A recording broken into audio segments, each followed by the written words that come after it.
तो गाइज आज की वीडियो में हम बात करने वाले हैं एक्सरसाइजेस के बारे में। एक्सरसाइजेस नहीं, एक ही एक्सरसाइज के बारे में बात करेंगे, काफ रेजेस के बारे में बात करेंगे, क्योंकि काफ़ी लोग जो है काफ को टारगेट करते हैं लेकिन काफ जो है हमारी वो ग्रो नहीं हो रही है। काफ को हम काफ़ी अलग अलग एंगल से, काफ़ी अलग अलग तरीक़ों से टारगेट करते हैं लेकिन काफ हमारी ग्रो नहीं होती है, क्योंकि हमारी टेक्निक्स थोड़ी बहुत गलत रहती हैं, क्योंकि हम छोटी छोटी चीज़ों को एलिमिनेट कर देते हैं जिसकी वजह से हमारी ग्रोथ नहीं हो पाती है।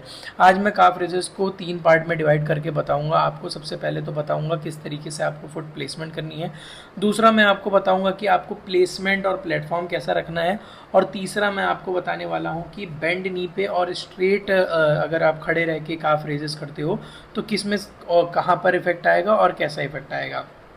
तो टाइम न ख़राब करते हुए मैं सबसे पहले आपको जो मैंने लिस्ट कर रखा है मैं आपको बताता हूँ। तो आपका 3 चीज़ें आपको ध्यान रखनी है। हम बात करने वाले हैं फुट एंगल के बारे में।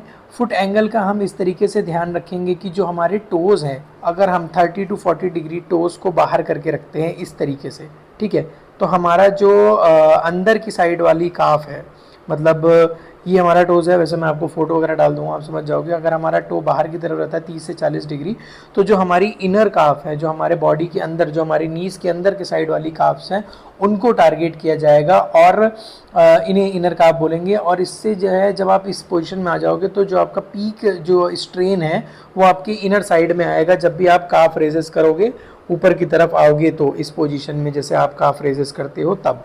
और जैसे कि आप न्यूट्रल में करोगे तो आपके पूरे काफ्स पे आएंगे, पूरे काफ्स पे, सोलियस मसल पे अंदर की तरफ। मैं हाथ दिखा रहा हूँ, हाथ नहीं दिखाना चाहिए, हाथ की जगह वो काफ रहेंगे, तो वो पूरा न्यूट्रली पूरी काफ और सोलियस पे आएगा। एक्किलिस टेंडन को भी स्ट्रेन करता हुआ पूरा ऊपर की तरफ खींचेगा।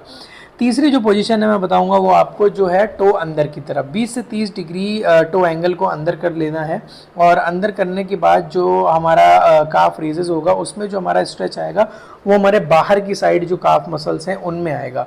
पिक्चर में आप देख सकते हो किस तरीके से पुट कर रखा है मैंने, आपको समझ में आ जाएगा कि किस तरीके से ये आएगा। और इसमें एक बहुत ही इंपॉर्टेंट चीज़ ये है कि जब भी आप अपना टो बाहर करोगे, टो अंदर करोगे, तो आपको सिर्फ टो या एंकल ये नहीं रखना है कि बस टो एंकल को करना है, आपको पूरा हिप, नी जॉइंट और हिप जॉइंट का ध्यान रखना है कि वो भी जब आप बाहर की तरफ लेके जा रहे हो तो आपका नी भी बाहर की तरफ जाएगा एक्सटर्नल रोटेशन में, तब आप काफ रेजेस करोगे, तब आपकी अंदर की साइड स्ट्रेन आएगा। लेकिन जब आप अंदर की साइड करोगे, इंटरनल रोटेशन करोगे, तो आपका नी भी इंटरनल रोटेशन में आना चाहिए। फिर उसके बाद जब आप रेजेस करोगे तब आपके प्रॉपर स्ट्रेन आएगा आपके इनर पे, जो भी पोजीशन हमने डिस्कस करी है उसके अकॉर्डिंग, और जब हम न्यूट्रल रहेंगे तो न्यूट्रल पे आएगा। तो ये तो हमारी पहली चीज़ हो गई काफ रेजेस के बारे में कि फुट प्लेसमेंट कैसे होगी, किस तरीके से हमें नी और हिप को इसके साथ ड्राइव करना है। फिर उसके बाद हम प्लेटफॉर्म की बात कर लेते हैं। प्लेटफॉर्म में हमने लिखा है कि जो प्लेसमेंट रहेगी वो हमेशा एज पे रहेगी। एज पे प्लेसमेंट रहने का मतलब है जो हमारा 4 फुट है, यानी कि आगे का हिस्सा है जहाँ हमारी फिंगर्स हैं, टार्सल, मेटाटार्सल्स, और उसके बाद जो हमारा उसके पीछे की बोन्स हैं वो एज पे रहेंगी, ताकि जब हम एज पे रहें और हम पूरा स्ट्रेच ऊपर की तरफ लें और हम नीचे की तरफ पूरा बॉटम की तरफ आएँ, ताकि जैसे कि हम नीचे आ रहे हैं, काफ रेजेस में ऊपर जाते हैं फिर नीचे आते हैं, नीचे आएंगे और जब हम एज पे रहेंगे किसी के तो हमारा पूरा स्ट्रेच नीचे की तरफ आएगा। जो हमारी यहाँ काफ मसल रहेगी वो पूरी स्ट्रेच होगी, पूरी की पूरी खींचेगी।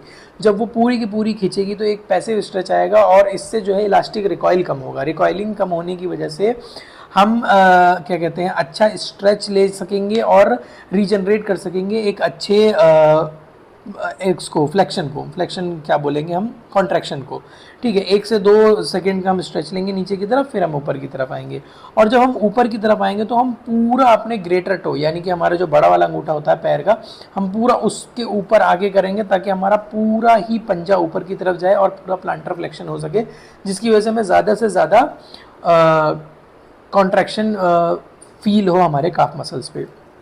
ये 2 चीज़ें हो गई। पहली हमने प्लेसमेंट बता दी, दूसरी हमने बता दी कि हमें करना कहाँ पर है। तीसरी चीज़ जो मोस्ट इंपॉर्टेंट चीज़ है कि वो स्ट्रेट नी में करना है या बेंड नी में करना है।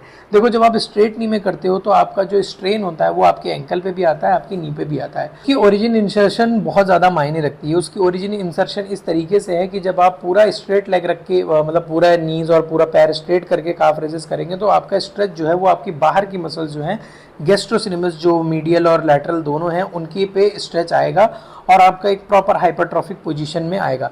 लेकिन जब आप नी बेंड करके मशीन पर करते हैं और नी उसके बाद आप अपना नी उठाते हैं, काफ रेजेस करते हैं, तो जो आपका स्ट्रेच होता है अच्छा खासा इनएक्टिव हो जाता है आपका गैस्ट्रोसिनेमस और आपका सारा स्ट्रेन चला जाता है सोलियस मसल पे।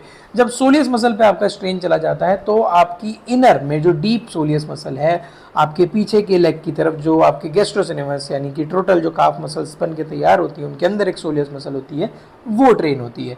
तो ट्रेन तो आपको सारी करनी है। अगर आप खड़े होकर भी कर रहे हो तो आपको काफ ये तीनों पोजीशन में करनी है। फिर उसके बाद आपको बैठ के काफ रेजेस करनी है प्लिंथ पे, जो जिस पे भी रख के आप करेंगे वेट लेकर हाफ पोजीशन में सोलियस को ट्रेन करेंगे।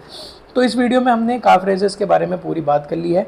अगर किसी को और कुछ डाउट होता है तो कमेंट कर देना, और किसी तरीके की वीडियो चाहिए हो तो वो बता देना किसी बॉडी पार्ट पे। बाकी हम खुद से ही चीज़ें करते रहेंगे। अब इसके बाद मैं वीडियो रिकॉर्ड करूँगा स्क्वाट्स पे, स्क्वाट्स पोजीशंस कौन कौन सी होती हैं और कौन कौन से स्क्वाट्स हैं हमारे पास। मैं आपको अभी तो सिर्फ 10 स्क्वाट्स गिनाऊंगा उस वीडियो में, फिर उसके बाद उसके बारे में डिस्कस आगे करेंगे। तो इस वीडियो में इतना ही, मिलते हैं हम आपको अगली वीडियो में, तब तक के लिए गुड बाय।